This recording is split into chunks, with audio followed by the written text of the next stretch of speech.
Rồi, xin chào các bạn. Hôm nay tôi sẽ dùng máy bàn nhiệt mini, có cái modem đó là SPGN2. Đó là của hãng Sofit. Đây là hãng chuyên sản xuất những cái tool công cụ cho MacBook. Thì đối với bàn nhiệt này nó có cái ưu điểm đó là gì? Nó nhẹ, các bạn có thể di chuyển và điện năng tiêu thụ nó thấp. Chúng ta có thể dùng tháo những con siêu dán hoặc là những cái dòng chip nào chân nó mềm đó các bạn, thì chúng ta dùng cái này là gấp tiền lại. Rồi bây giờ tôi sẽ thao tác đây.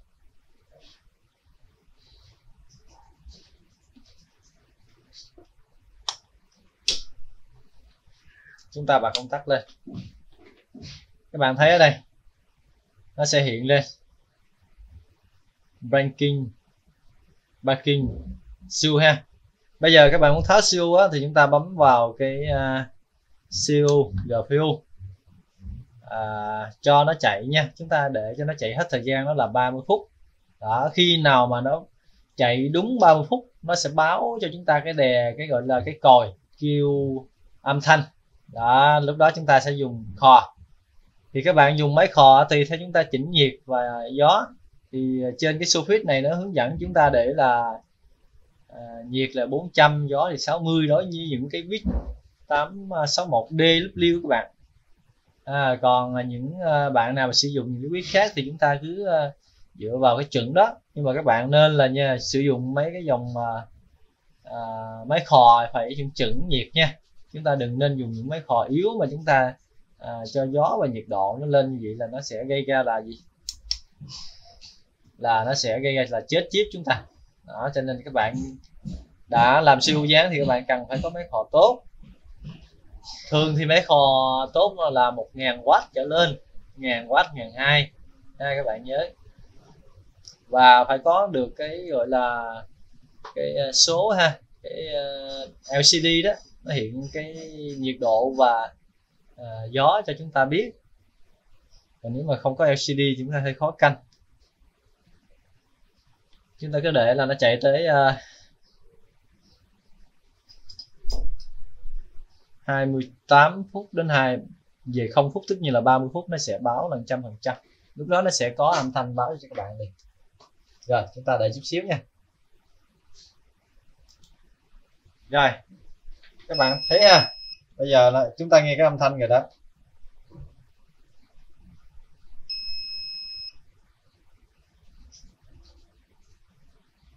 Bây giờ các bạn đến lúc này nè, chúng ta thấy cái âm thanh đó là nó báo cái nhiệt độ của chúng ta là ok rồi. Bây giờ tôi sẽ dùng máy khò.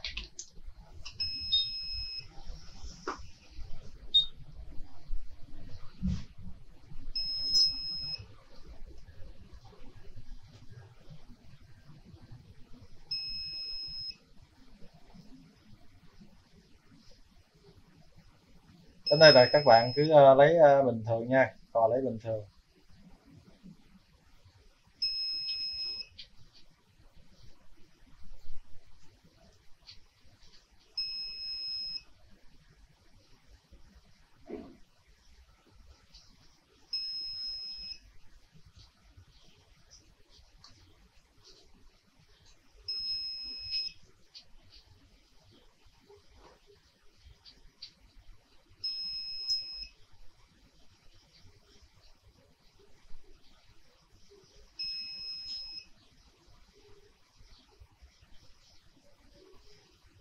Chúng ta khò tầm khoảng 1 phút đó các bạn.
Rồi, ok. Rồi, bây giờ chúng ta sẽ bấm Start.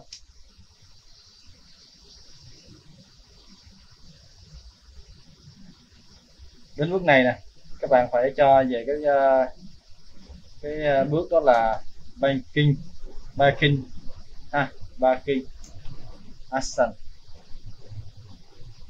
Chúng ta sẽ lấy chì dư trong đây ra.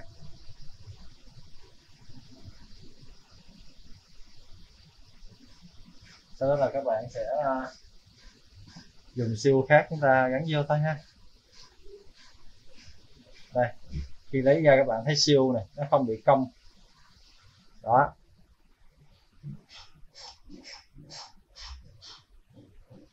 Nếu mà bằng việc các bạn chúng ta chỉnh như vậy thì càng tốt ha. Chỉnh nhiệt độ ở dưới cái gọi là cái bottom đó, là phía dưới đó, nhiệt độ nó sẽ cao hơn nhiệt độ ở trên, thì các bạn lấy cũng bình thường thôi.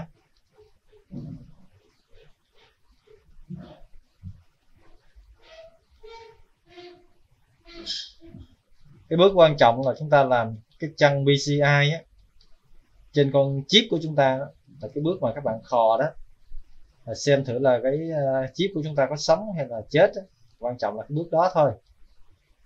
Nếu mà các bạn có nhập siêu dán mà mới đó, thì sẽ không cần bước đó, nhưng mà chúng ta tiết kiệm, chúng ta dùng con siêu cũ của men gọi là men khác á, còn zin ha, mà đảm bảo sống á, thì nó sẽ tốn thời gian là chúng ta làm bi chì, làm chân chip đó các bạn.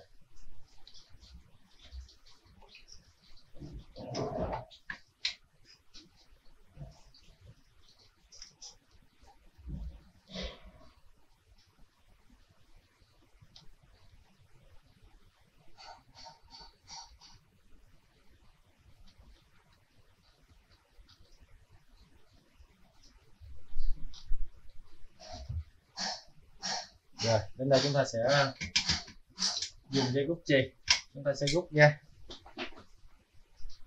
rút đi cái lớp chì mà nó bị lòi lõm trên đây này, chúng ta làm cho nó bằng lại. Khi mà các bạn để chip lên nó không bị kênh và chip nó rất là bằng phẳng ha.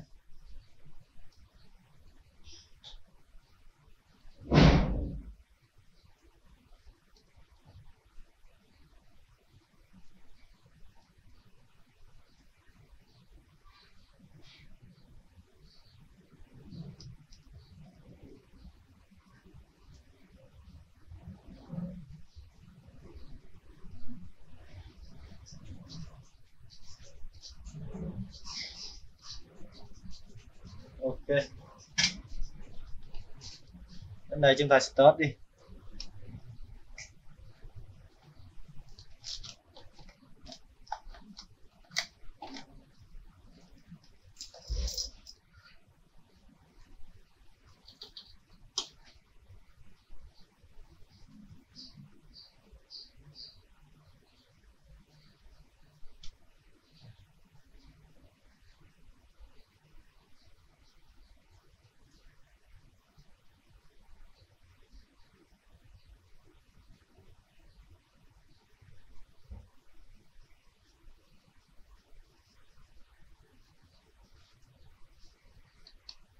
Rồi, đến bước này nếu mà các bạn có siêu sống á, thì các bạn đóng vào hết ha. Ở đây tôi có con siêu làm sẵn, tôi sẽ đóng cho chúng ta. Con là 5.300.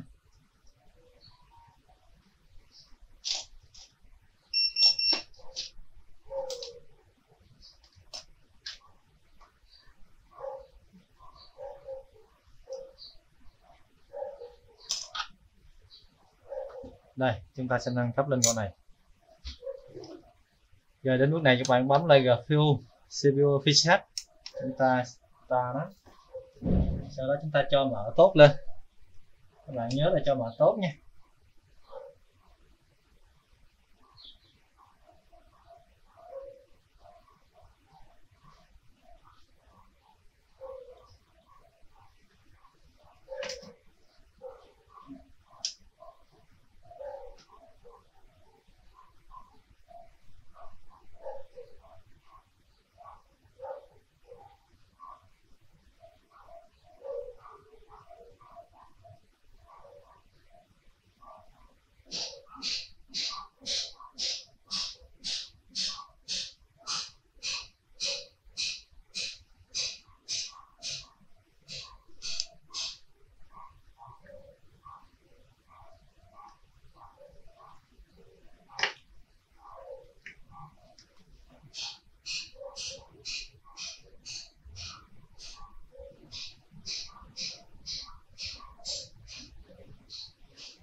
Rồi, ok.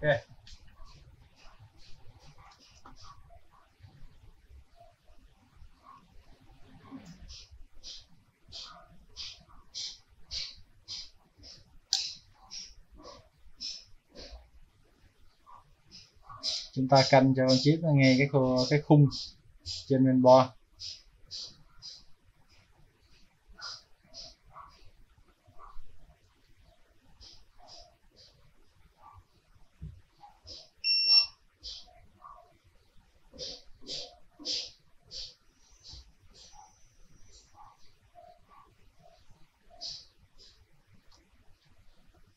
Đó, khi các bạn đóng thì chúng ta cũng đợi là nó chạy đến 30 giây đến là 100% hết pin là được ha.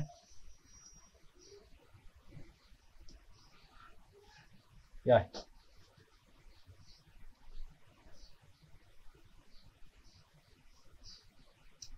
Rồi các bạn thấy đây. Đó. Khi nó báo nè, nó báo cái âm thanh cho chúng ta biết rằng lúc này chúng ta sẽ khò.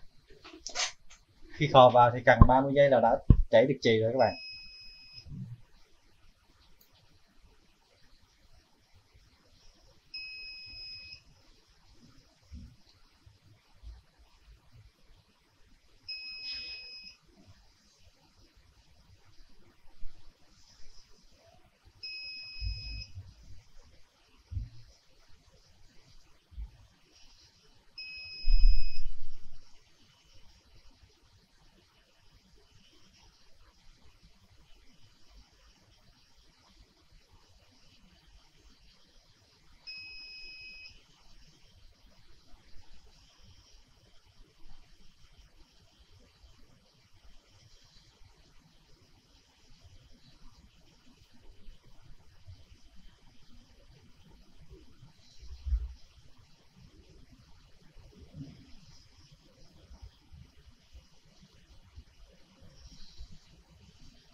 Ok rồi đấy.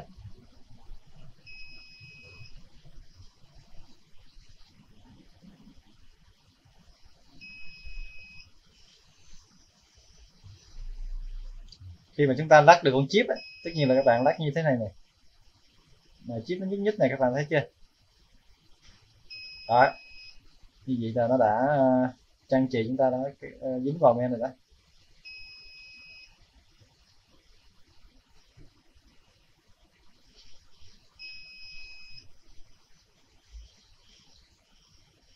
Rồi, ok. Đến đây các bạn sẽ bấm vào.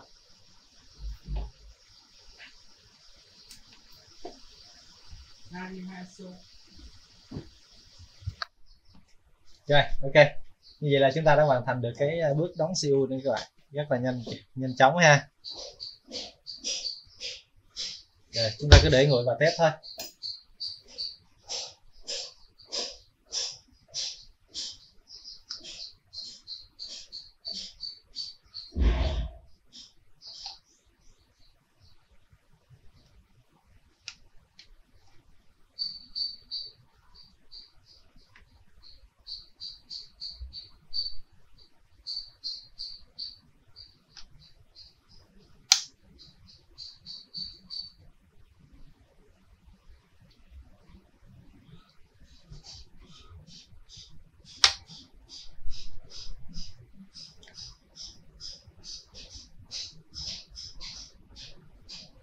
Chỉ rất là đều ha.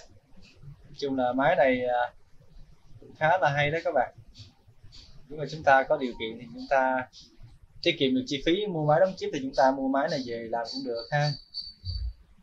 Ok. Rồi, thôi video đến đây tôi xin kết thúc nha các bạn. Rồi, xin chào, hẹn gặp lại chúng ta trong các video sau nha. Rồi, chào các bạn.